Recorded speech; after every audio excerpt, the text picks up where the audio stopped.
Chapter 3. Now the serpent was more subtle than any beast of the field which the Lord God had made.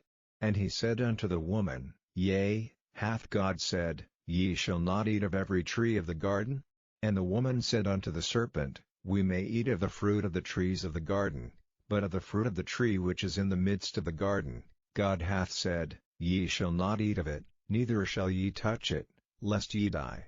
And the serpent said unto the woman, Ye shall not surely die, for God doth know that in the day ye eat thereof, then your eyes shall be opened, and ye shall be as gods, knowing good and evil. And when the woman saw that the tree was good for food, and that it was pleasant to the eyes, and a tree to be desired to make one wise, she took of the fruit thereof, and did eat, and gave also unto her husband with her, and he did eat. And the eyes of them both were opened, and they knew that they were naked, and they sewed fig leaves together, and made themselves aprons. And they heard the voice of the Lord God walking in the garden in the cool of the day, and Adam and his wife hid themselves from the presence of the Lord God amongst the trees of the garden. And the Lord God called unto Adam, and said unto him, Where art thou? And he said, I heard thy voice in the garden, and I was afraid, because I was naked, and I hid myself.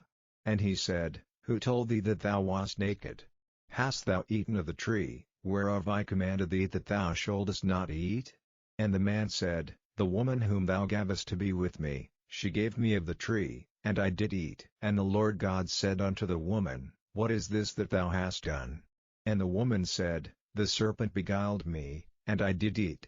And the Lord God said unto the serpent, Because thou hast done this, thou art cursed above all cattle, and above every beast of the field. Upon thy belly shalt thou go, and dust shalt thou eat all the days of thy life. And I will put enmity between thee and the woman, and between thy seed and her seed. It shall bruise thy head, and thou shalt bruise his heel.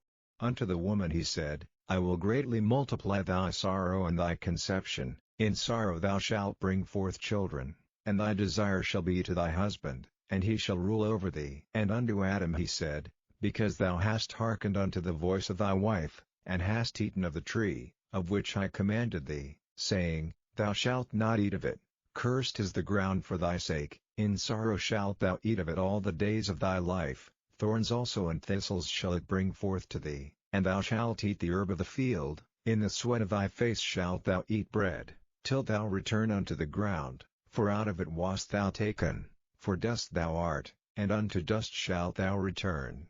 And Adam called his wife's name Eve, because she was the mother of all living. Unto Adam also and to his wife did the Lord God make coats of skins, and clothe them. And the Lord God said, Behold, the man is become as one of us, to know good and evil. And now, lest he put forth his hand, and take also of the tree of life, and eat, and live forever. Therefore the Lord God sent him forth from the Garden of Eden, to till the ground from whence he was taken. So he drove out the man, and he placed at the east of the Garden of Eden cherubims, and a flaming sword which turned every way, to keep the way of the tree of life.